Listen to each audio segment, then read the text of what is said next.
Prince Charles a été surnommé inquiétant déconnecté de la vie des gens ordinaires après avoir exprimé sa sympathie pour des groupes comme Extinction Rebellion dans une récente interview à la BBC. Charles, 72 ans, a montré qu'il se souciait profondément de l'avenir de ce pays et de la planète. Pendant son mandat en tant que membre senior de la famille royale, l'héritier présomptif a souvent parlé du changement climatique. Charles a fait part de son inquiétude face aux dommages causés par l'homme à la nature il y a plusieurs décennies avec l'essouchement d'innombrables haies, l'assèchement des zones humides et la destruction des forêts. Cependant, son inquiétude a été critiquée par le chroniqueur du Daily Mail, Stephen Glover, qui pense que le prince est devenu de plus en plus alarmé par le changement climatique, parfois au point d'être apocalyptique. Il pense que l'opinion dominante et la politique britannique l'ont plus ou moins rattrapé. Monsieur Glover a poursuivi en exprimant que les Britanniques devraient dans l'ensemble être reconnaissants que l'héritier du trône se soucie autant et soit généralement si bien informé sur les problèmes qu'il embrasse. Cependant, il a ensuite suggéré qu'il était déconnecté de la vie des gens ordinaires. Il a écrit, on peut difficilement nier qu'il ressemble parfois à un professeur intéressant mais pointilleux qui est de manière inquiétante déconnecté de la vie des gens ordinaires.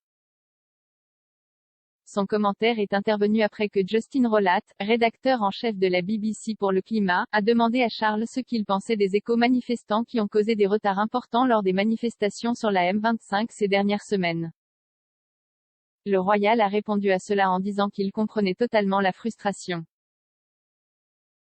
À propos des militants pour le climat comme Extinction Rebellion, Insulate Britain et Greta Thunberg, Charles a déclaré, tous ces jeunes ont l'impression que rien ne se passe jamais, alors bien sûr, ils vont être frustrés. Je comprends tout à fait parce que personne n'écouterait et ils voient leur avenir être totalement détruit. Le fait est que les gens devraient vraiment remarquer à quel point tant de jeunes sont désespérés. Cependant, Monsieur Glover a poursuivi en expliquant que de nombreuses gens ordinaires qui avaient été coincés dans les files d'attente interminables des manifestants, ou qui étaient en retard pour le travail ou les rendez-vous à l'hôpital auront été repris par sa remarque quelque peu indulgente qu'il n'est pas utile de faire manifestation, d'une manière qui aliène les gens. Il pense que Charles aurait pu et dû souligner que les actions de groupes comme Insulate Britain qui ont fait les gros titres pour leurs nombreuses cascades M25 empêchent les gens aux abois de vaquer à leurs occupations.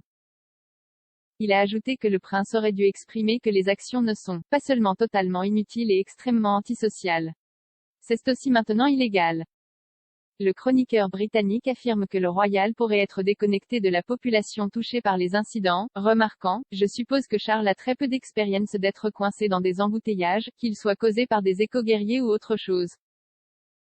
Il qualifie l'action de l'une des privilèges des princes et a déclaré que le fils de la reine doit faire un effort supplémentaire pour comprendre comment les conducteurs normaux ont été touchés par les manifestants.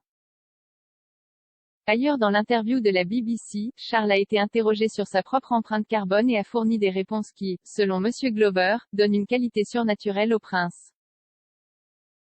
Il dit que Charles a fièrement révélé que son Aston Martin millésimé fonctionne avec un surplus de vin blanc et de lactosérum provenant de la fabrication du fromage. Monsieur Glover a également déclaré que le prince faisait un supposé sacrifice en ne mangeant pas de produits laitiers le lundi et en évitant le poisson et la viande 2 jours par semaine.